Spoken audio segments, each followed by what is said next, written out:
자유 그런 얘기 있죠. 뭐 빵을 주지 말고 뭐 자유를 달라 나에게 뭐 그런 내용이 있죠. 아마 제가 몇 군데서 그런 글을 읽은 것 같은데 자유하고 싶잖아요. 다. 왜 우리가 돈 벌고 싶어요? 자유하려고. 왜 건강해야 돼요? 자유하려고. 왜 좋은 인간관계를 가져야 돼요? 자유하려고. 미운 사람하고 같이 있으면 안 되잖아요. 오늘 아침에도 성경을 보면서 아간이나 이런 사람들이 아론이나 뭡니까? 그 대상을 잘 모르겠네. 모세나 아론이나 이런 사람들을 질투했던 사람들에게 하나님께서 순간에 저주를 해서 땅이 갈라지게 해서 다 삼켜버리는 그런 역사가 있잖아요. 왜들 그런 인간관계도 그래서 중요한 거죠. 내가 그만큼 자유하지를 못하니까. 여러분은 뭐가 있을 때 가장 자유하십니까? 돈이 많으면 자유해지던가요? 네, 큰 소리 치잖아요. 그리고 자기 어떤 조직체의 수요가 많으면 큰 소리 치잖아요. 그래서 여당보다는 현재 야가 훨씬 더 많아서 큰 소리 치잖아요. 건강하면 아무래도 자유하잖아요. 비켜, 내가 할게. 힘이 있으니까. 오늘 자유는 뭘로 자유하자고 제가 그랬어요? 진리로 자유하자는. 진리가 뭐냐? 진리가. 그래서 오늘 본문은 그런 부분을 얘기하려고 합니다. 우리 교회에 희경이 집사님, 희라 집사님, 승 집사님 이렇게 있지만 만약에 예수님이 지금 총각으로 오신다면 이제 30대라고 그러고 결혼할 수 있을까 저 사람들이? 여러분들이 다 믿으라고 그럽시다. 나도. 그럼 예수님이 성경에 오신 그대로 예수님이 오시면 예수 믿을 수 있을까요? 서건사님 아니 예수님하고 결혼할 수 있을까?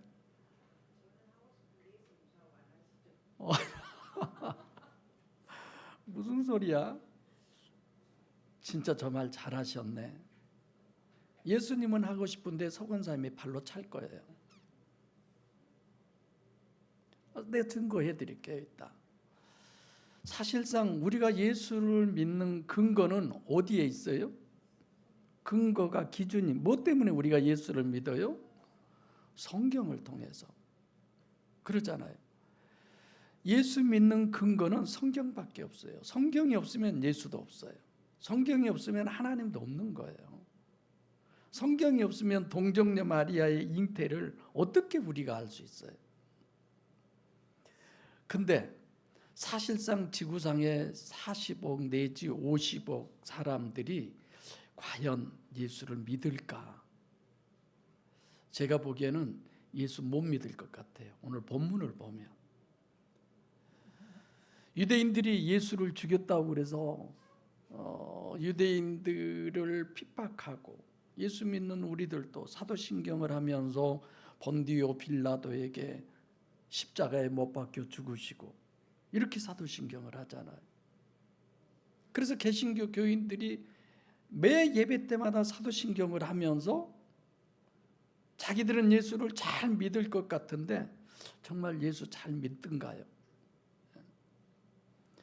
예를 들면 객관적 증거로 예수를 믿는다는 것은 오직 성경, 오직 예수, 오직 믿음이잖아요.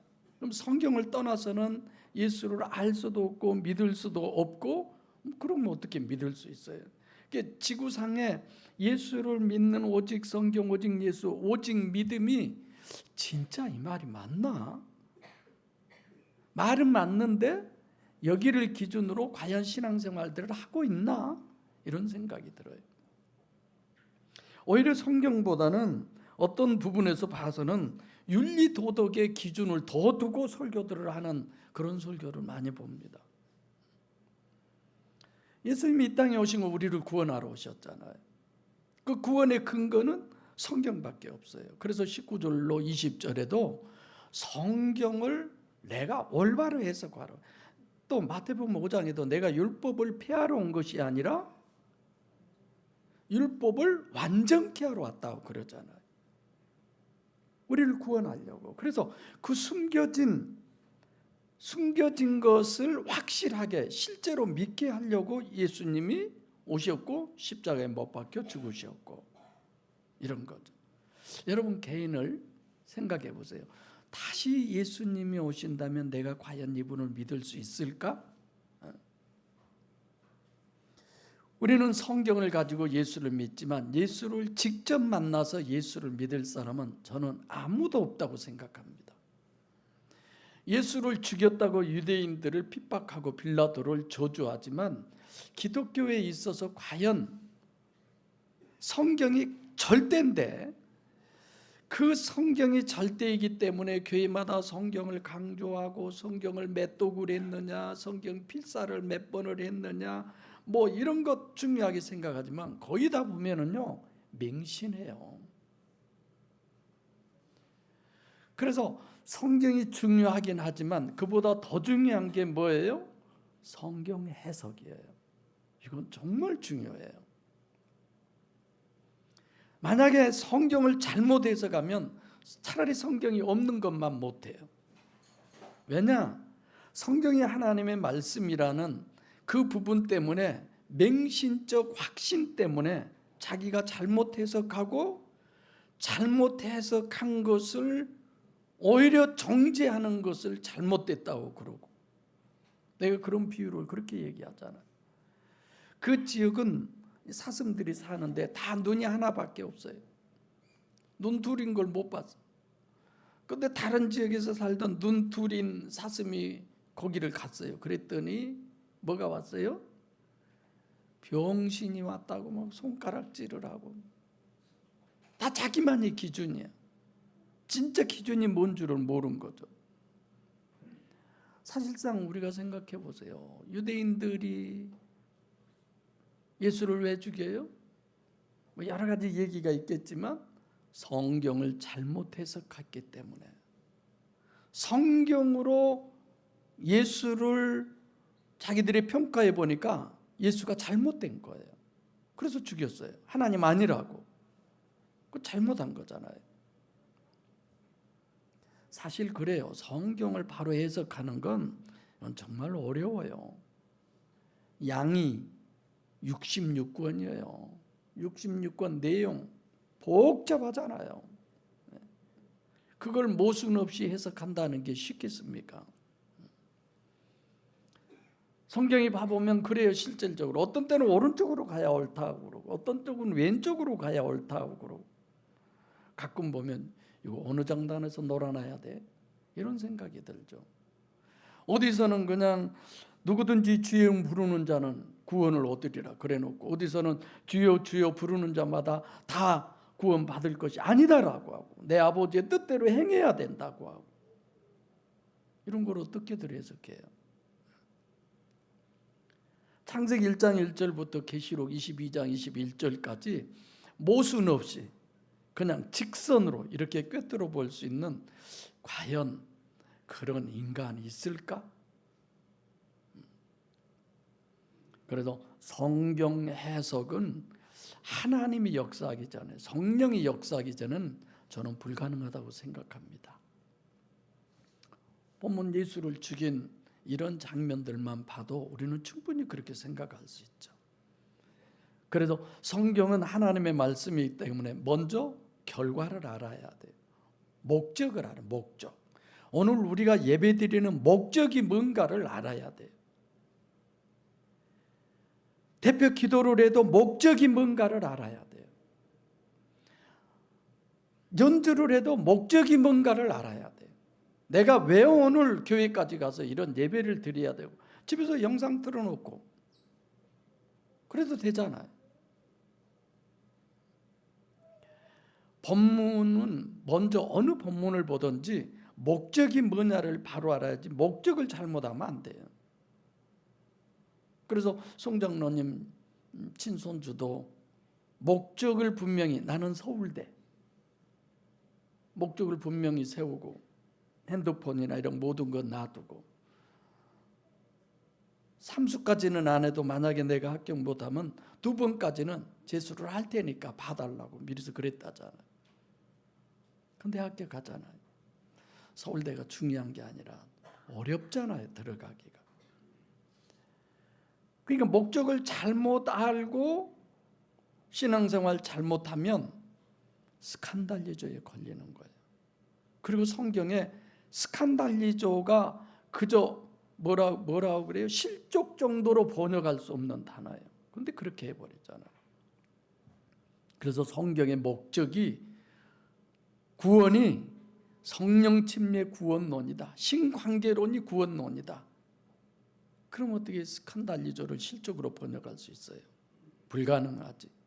사실 오늘 본문도요 2절밖에 안 돼요. 38절은 쪼개져 있잖아요. 나눠져 있잖아요. 그래서 함께 아까 제가 봉독하자는 건데, 그러니까 앞단락 반절은 앞 이렇게. 그래서 본문은 시작이 그래서, 그런데, 그러니까 이게 and로 시작을 해요. 헬라어로는 카이죠. 앞단락이 전제가 된 내용이에요. 그럼 앞단락이 뭐였어요? 진리라고 하는 것에 대해서 우리에게 정립해 줬잖아요. 뭐가 진리냐? 그럼 목적이 그것이구나, 이렇게 우리가 알 수 있어요. 그럼 오늘 본문은 목적이 진리의 신학을 정립해 주는 것인데 그 진리를 허구로 반대로 정립을 우리에게 시켜주고 있는 거예요. 뭐가 진리냐?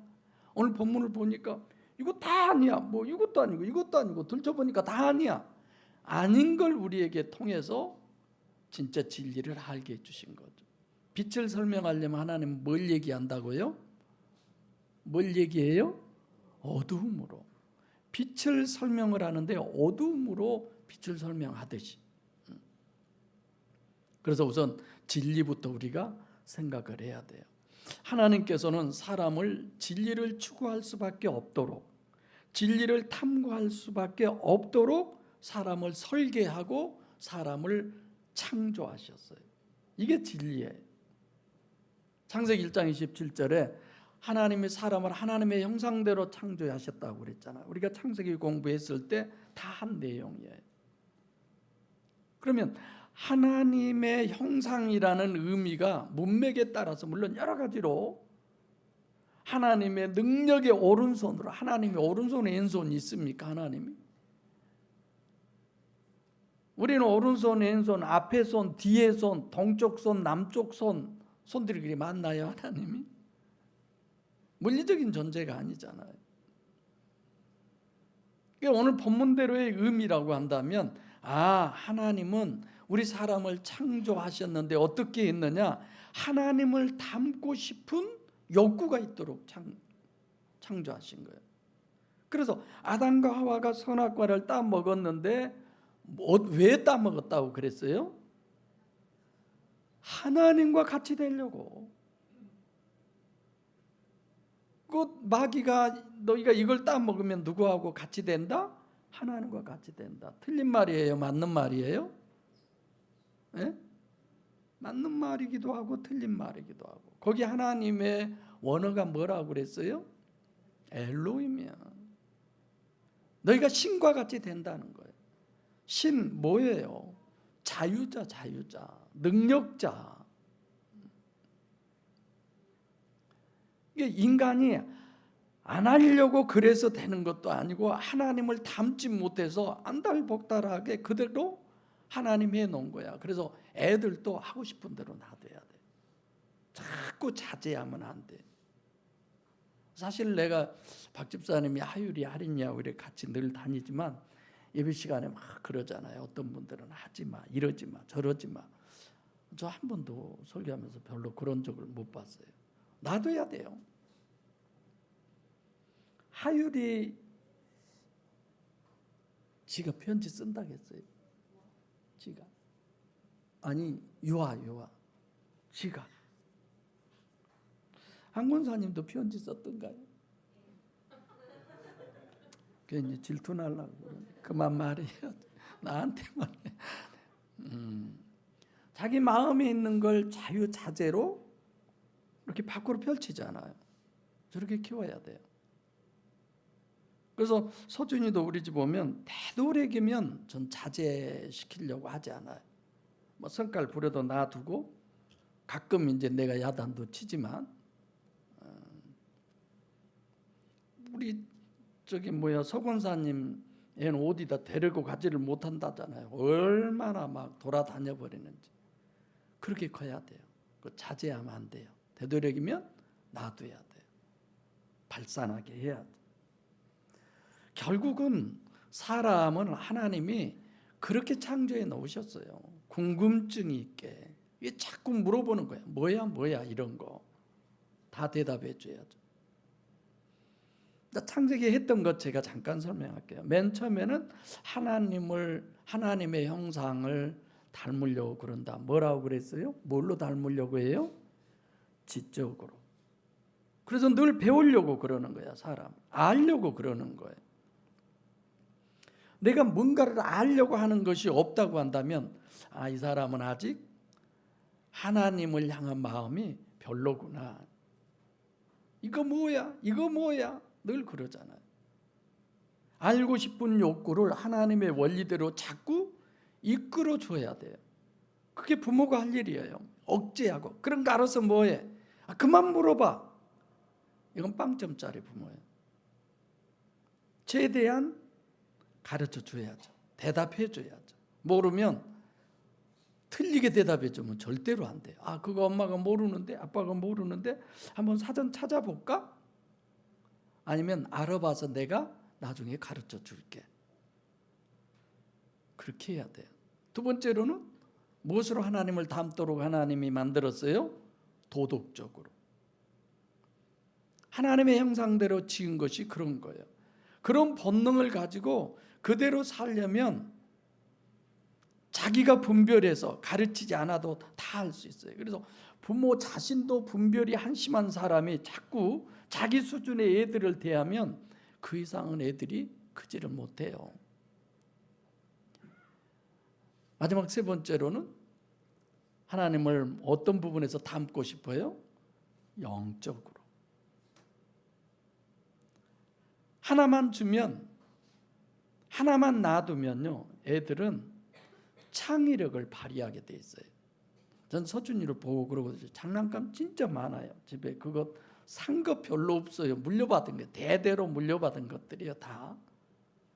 근데 그 작은 거 하나를 가지고 가서 이렇게 TV 그 좁은 데가 넓은 방바닥에서 한번 줬잖아요. 그 좁은 데 그 사이에서 막 그걸 밀고 다니고 갖다가 놓고 그걸 잔뜩 보면서 그거 가르쳐 준 거 아니잖아요. 지 머릿속에서 나온 거잖아요. 그러니까 애들 사실상 어느 심리학자가 얘기하기를 애들한테 장난감 사주는 부모는 바보다, 멍충이다, 이런 얘기를 하던데, 있는 것 가지고 얼마든지 활용해서 창의력을 발휘해서 가지고 노는 거예요. 근데 장난감 사주면 한계가 딱 있어요. 포크레인, 그건 뜨는 것만 하는 거예요. 이런 부분도 이제 신학교 가면 심리학도 다 하잖아요. 이게 그 애들은 어느 심리학자가 얘기하기를 노는데 천재라고 그래요. 놀이의 천재 애들이래요. 그냥 놔둬도 무한한 창의력을 발휘해서 뭘 가지고든지 지가 그걸 가지고 놀고 그걸로 만족하게 돼 있대요. 이런 모든 것들이 뭐냐? 하나님의 형상대로 사람을 키우는 거죠. 그래서 하나님께서 인간을 불가항력적인 하나님의 형상을 추구하도록 설계했기 때문에 인간은 끊임없이 진리 탐구를 하는 거예요. 저 달에는 누가 살까? 혹시 저 우주의 어느 혹성 중에 우리와 똑같은 그런 유형들이 살고 있지 않을까? 성경이 그런 걸 다 증거한 거죠. 봐보실래요? 창세기 4장에 가인의 후손을 쭉 열거하면서 거기에 나오면 어떤 존재들은 동으로 철로 구리로 날카로운 기계를 만들고 어떤 이들은 악기로 뭘 하고 전부 다. 그래서 하나님의 형상대로 우리가 지음을 받았기 때문에 학문이 발달하고 물질 문명이 발달, 문화 예술이 발달하고. 그래서 정말 하나님을 믿고 성경을 하나님 말씀으로 믿으시면 나는 어떤가? 내 자식들은 어떤가? 우리 손자들을 내가 어떻게 키워야 되나? 이런 고민을 하게 되는 거죠. 애들한테 좋은 옷 입힐 필요 없어요. 그냥 허름한 옷 입혀서 어디 가서든지 뒹굴고 궁굴고 막 그래야지. 깨끗한 옷 입히고, 야, 때 묻어. 가만히 있어. 너 움직이지 마. 거기 가면 뭐 묻잖아. 어쩌잖아. 그 애가 그런 옷 입고 싶다고 했어요? 괜히 입혀놓고 자기들 보기 좋게. 그런 거 아니잖아요. 벌써 성이 되어 바닥에 기어다니잖아요. 엎쳐서 다니고 궁굴고. 놔둬야지. 커서도 그러겠어요? 문제는 여기 있어요. 하나님께서는 진리로, 또 진리의 말씀을 우리에게 주셨고 사람도 진리를 추구하도록 설계하셨고 그렇게 창조하셨는데, 빌라도가 예수님께 물었잖아요. 진리가 뭐냐? 다시 말하면 이 세상에 진리가 있다고 생각하냐? 그렇게 묻는 거죠, 빌라도가. 이 세상은 진리가 지배하는 세상이 아니라 허구와 거짓이 지배하는 세상이에요. 다수가 이끌어가는 세상이에요. 지금 우리가 헌재 재판 이런 거 보잖아요. 아니 그냥 면전에서도 눈 하나 깜빡 안 하고 거짓말하는 그런 부분들 보면서 저럴 수가 있구나, 그러죠. 그래서 오늘 본문은 빌라도를 통해서 하나님이 우리에게 진리가 뭔가를 설명해 주고 있어요. 빌라도의 질문을 생각하면서 정말 이게 옳구나, 이 세상에 진리라는 건 없구나, 이런 결정에 우리가 도달해야 돼. 그럼 나는 진리냐? 자기를 보세요. 사람이 단일체예요, 이중체예요? 이중체잖아요. 그런데 오늘날 과학이나 의학이나 이런 모든 부분들이 다 뭐예요? 단일체예요. 병원에 갔는데 당신의 영이 어떻게 돼서 이렇게 옆구리가 아프고 그런 얘기 있습니까? 그런 거 아니잖아요. 전부 단일체로. 진리가 아닌 걸 진리로 알아야 되는데 모르는 거예요. 허구를 진리다라고 그래서 맹신하고 있으면 진리는 영원히 모르는 거예요. 이게 진리가 아니구나. 그러면 진리가 뭔가를 찾게 되잖아요. 오늘 본문에서는 이 세상에는 진리가 없다. 그걸 제일 먼저 빌라도로 우리에게 설명해 주는데, 간단하게 얘기할게요. 자, 빌라도가 어떤 사람이냐 설명했잖아요. 왕 중에 왕이다. 최고의 권력자다. 아예 19장 10절부터 그런 얘기 하잖아요. 내가 너를 놓을 권세도 있고 십자가에 못 박을 권세도 있다. 너 그런 줄 몰랐나? 최고의 내가 권력자야. 내 마음대로 할 수 있어. 이 얘기를 하잖아요. 왕 중에 왕이죠. 요한복음 5장 27절에도 예수님이 인자됨을 인해서 뭐하는 권세를 주셨다? 심판하는. 다시 오실 주님은요, 사랑의 주님이 아니에요. 그런데도 다 교회들이 그냥 다시 오실 주님이 사랑의 주님인 줄 알아. 심판의 주님이에요. 피도 눈물도 없는 무서운 분이에요. 그분은 최후의 심판자잖아요. 대제사장보다 지금 이 빌라도는 더 유해해요. 대제사장이 빌라도한테 사정하잖아요. 예수 죽여달라고. 자기들이 죽이고 싶은데. 빌라도는 그런 존재예요. 자기가 하고 싶은 것을 우리가 다 할 수 있는 건 아니잖아요. 근데 이 사람은 지금 예수님과의 관계에서 다 할 수 있어요. 내가 너를 살릴 수도 있고 너를 십자가에 못 박을 수도, 내 마음대로 할 수 있어. 이런 거지. 완전 자유자. 근데 이 빌라도가 그렇게 얘기했어요. 자기가 원한 대로 할 수 있는 입장이라고 했어요. 근데 예수님은 할 수 있는 입장이 아니잖아요. 묶여져 와 있잖아요. 포박돼서. 그리고 빌라도 앞에 와 있잖아요. 어떻게 보면 종이요 노예나 마찬가지인 그런 처지죠. 빌라도가 원하는 것은 또 이런 거예요. 자, 예수님을 십자가에 못 박기를 빌라도가 원하던가요? 원하지 않던가요? 원하지 않잖아요. 우리가 지금 앞에서부터 다 봐왔잖아요. 오늘 본문도 보면 그러잖아요. 풀어주기를 원해요. 더군다나 빌라도는 진리가 뭔가를 알고 있어요. 나는 이 사람에게서 아무 죄를 찾을 수가 없다. 유레스코 발견하지 못했다. 이런 표현까지 하잖아요. 또 요한복음 19장에도 2번이나 더 기록되어 있어요. 그러니까 여기 죄라고 하는 부분도 원어가 틀려요. 우리가 일반적으로 죄 그러면 원어가 뭐예요? 하마르티아. 그 행위로 봐서 저 사람이 죄를 지었다. 그럴 때 쓰는 단어예요. 그러니까 하마르티아라고 하는 단어는 활을 쏘면 그 뭡니까? 관역을 빗맞췄다 또는 빗나갔다 이런 뜻이잖아요. 빌라도가 나는 그에게서 아무 죄도 찾지 못했다. 이 죄는 아이티아라고 하는 단어예요. 이 단어는 뭐냐? 죄의 원인, 죄의 동기, 죄의 이유 이런 것 이것도 못 찾았다는 거예요. 행위가 아니라 너희들은 행악자라고 나한테 예수를 데리고 왔는데 내가 보기에는 그 죄의 원인이나 동기도 이 사람에게는 없다. 진짜 바로 본 거잖아요, 빌라도가. 그러니까 빌라도는 예수님은 마음속으로도 겉으로도 전혀 죄가 없는 분이다. 죄 지을 마음도 없는 사람. 이게 완벽한 무죄죠. 그럼 어떻게 해요? 마음대로 하는 사람이니까 당연히 예수님을 풀어놔야 되잖아요. 무죄라고 선고하고 풀어놓아야 될 사람이에요. 빌라도가. 그럴 권한이 있어요. 근데 빌라도의 한계예요. 풀어놓던가요? 못 풀어놓던가요? 못 풀어놓은 거예요. 왕 중의 왕이요 완전 자유자요. 그리고 주님이 범법자가 아니라는 사실을 정확하게 알고 진리도 알고 있어요. 그런데 끝내 예수님을 십자가에 못 박았어요. 이게 빌라도의 한계예요.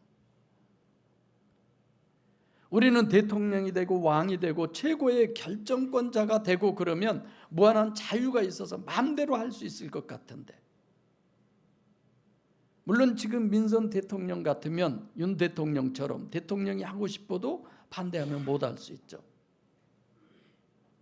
예를 들어서 독재자는 반대한다고 그래서 못해요? 아니잖아요. 저 동네는 고모부도 죽이고 싶으니까 죽여버리잖아. 형도 죽이고 싶으니까 죽이고 마음대로 하죠. 그래서 이 빌라도로 지금 증거해 주시는 진리인데, 왕중왕으로 빌라도를 설정해 놓고 빌라도가 자유가 있다 없다? 없다는 걸 우리에게 알게 한 거예요. 세상에 권력을 가졌다고 그래서 뭐 여러 가지 돈을 많이 가졌다고 해서, 그 전에 읽는 책 중에 돈이 많아서 아주 좋은 침대를 샀어요. 그럼 거기서 자면 편안한 잠을 잘 수 있습니까? 그 편안한 잠은 돈으로 살 수 없잖아요. 이 세상에는 아무도 자유가 없다는 것을 빌라도를 통해서 우리에게 설명을 해주고 있어요. 두 번째로는 유대인으로 이 진리를 증거해 주겠어요. 유대인의 설정은 어떤 거예요? 이건 특별한 민족이에요. 유대인은. 이 유대인은 하나님이 고르고 고른 사람들이에요. 아담 자손 중에도 가인이 아니고 셋, 가인과 아벨 셋이잖아요. 셋을 이어간. 그리고 노아에게도 함과 셈과 야벳, 이걸 많은 신학자들은 쌍둥이라고 그래요. 이 셋이. 근데 거기서도 셋만이잖아요.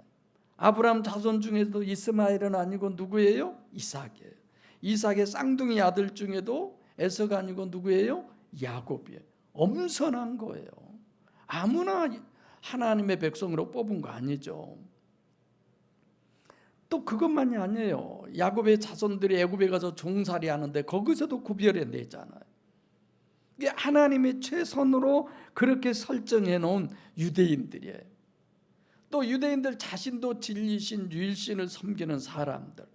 아예 그냥 이 유대인들은 출애굽기부터 보면 하나님이 직접 교훈하고 하나님이 훈련시키고 다 했잖아요. 다른 민족하고는 아예 차원이 다르죠. 그들에게는 교재도 뭐였어요? 텍스트가 성경이었어요. 하나님의 말씀, 모세의 율법.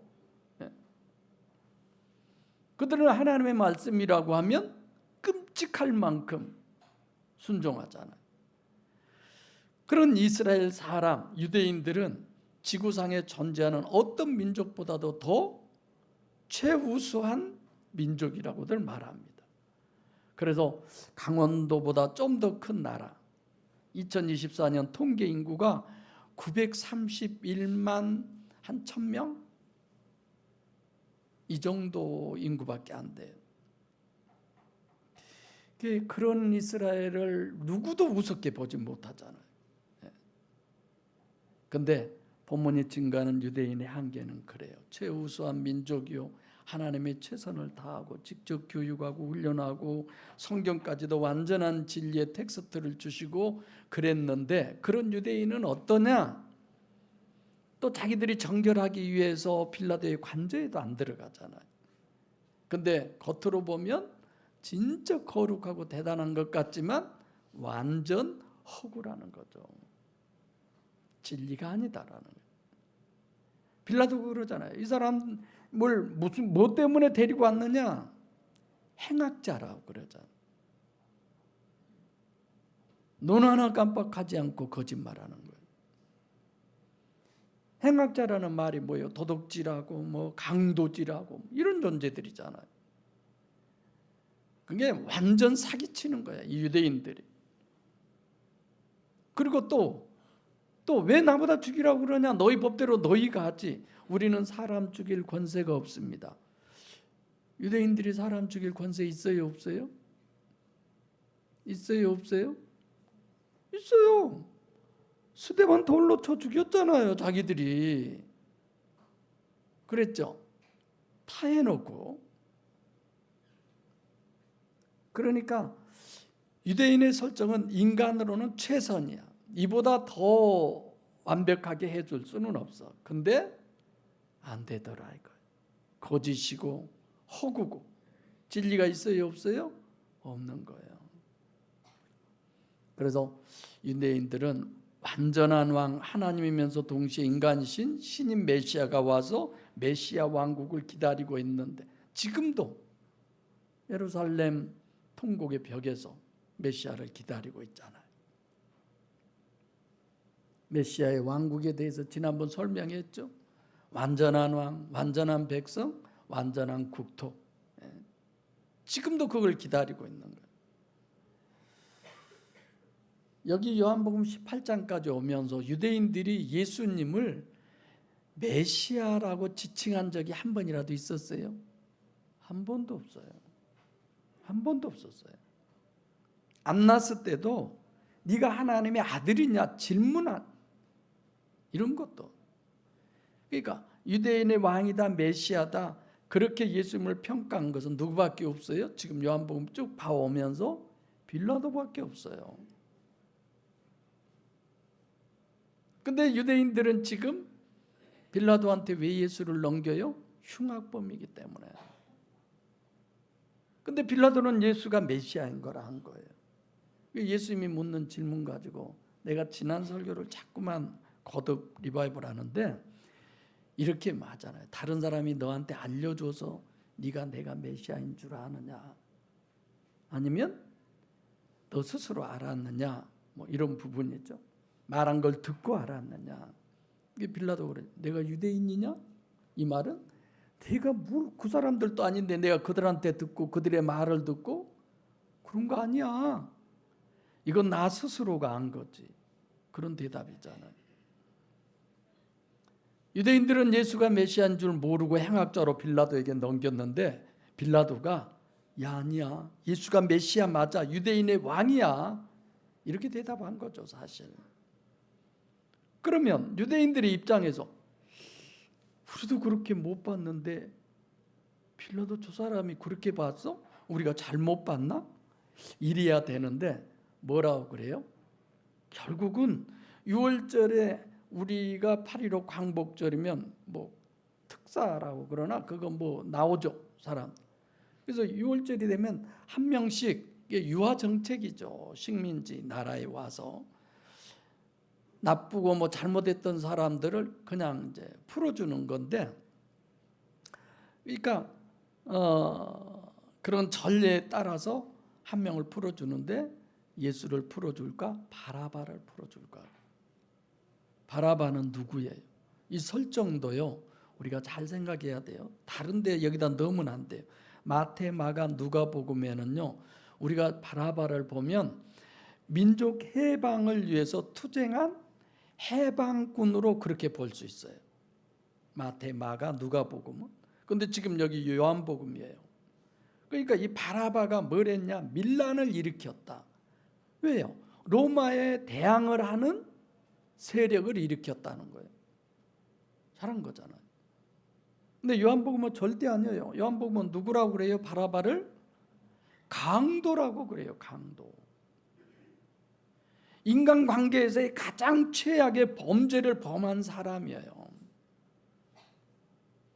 그러면 6월절에 유대인들이 예수님을 빌라도가 유대인의 왕이다, 메시아다 그러는데 유대인들은 이런 거야.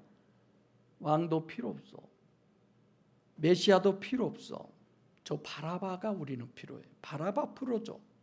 이런 거죠. 한번 우리 생각해 봅시다. 유대인들이 기다리고 있는 게 메시아 왕국인데 어떻게 이럴 수가 있냐 이거죠. 바라바가 판치는 그 나라를 오히려 원하는 거예요. 뭐 빈라덴 앞에가 뭐죠? 오사마 빈라덴인가? 오히려 그런 사람들이 있기를. 그러니까 유대인들이 생각하는 메시아 하나님은 어떤 존재냐? 바라바보다 더 악하다는 거예요. 지금 예수님이. 잘 들으세요. 유대인들의 입장을 얘기하는 거예요. 자기들이 선택한 저 바라바보다 지금 유대인의 왕이고 메시아라고 하는 저 존재가 더 악해. 그러니까 저를 죽이고 차라리 바라바를 우리에게 풀어줘. 그런 논리잖아요. 이런 거예요. 여러분들과 저는 우리가 신관계의 죄가 더 크게 생각합니까? 인간과 인간관계의 죄를 더 크게 생각합니까? 100이면 100 다 여러분들은 신관계의 죄가 더 크다라고 생각할런지 모르지만 아니에요. 신관계의 죄는 바라바보다 더 큰 죄잖아요. 그렇게 취급한 게 유대인들이죠. 절대로 용서받을 수 없는 그게 신관계의 죄예요. 그러니까 지금 유대인들의 생각은 이런 거죠. 예수님을 어떻게 취급하느냐면 하나님을 취급해서 범할 수 있는 그런 죄, 이제 하나님의 이름 여호와를 아예 아도나이로 없애버렸다고 그런 얘기도 했는데, 이들은 왕 중의 왕인 빌라도도 결국은 진리일 수가 없고 완벽한 유대인들도 진리일 수가 없고, 왜? 하나님이 약속하신 메시아 왕국도 결국은 이 땅에서는 진리일 수가 없다라고 하는 것을 본문을 통해서 우리에게 증명해 주는 거죠. 왕 중의 왕인 빌라도나 유대인이나 이 땅의 메시아. 그럼 주님은 이 전체를 통해서 뭘 얘기해요? 메시아 왕국은 이 땅이 아니구나. 그럼 어디예요? 천상이구나. 천국을 얘기하는구나. 그래서 요한복음 8장 32절에 진리를 알지니 진리가 너희를 자유케 하리라. 진리를 알아야 된다. 그럼 뭐가 진리냐? 우리는 이런 부분으로 알아야 돼요. 육체 우선이 진리예요. 그렇죠? 그리고 두 번째로 진리는 인간은 여러분들과 저는 가시적 결과 기준이 진리일 수밖에 없어요. 이게 진리예요. 변하지 않아요. 사무엘상 16장 7절에 사람은 외모를 보거니와 나 여호와는 사람의 중심을 본다. 우리는 가시적 결과가 기준이에요. 세 번째로 진리는 인간은 전부 자기 중심이고 이기적이에요. 안 그런 사람 아무도 없어요. 다 자기 마음대로지 있는 대로 보는 사람 없어요.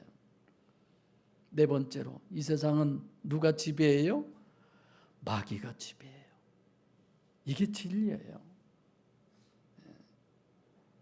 여러분 2000년 전에 예수님이 지금 다시 오시면 예수를 믿을 수 있을까 우리가?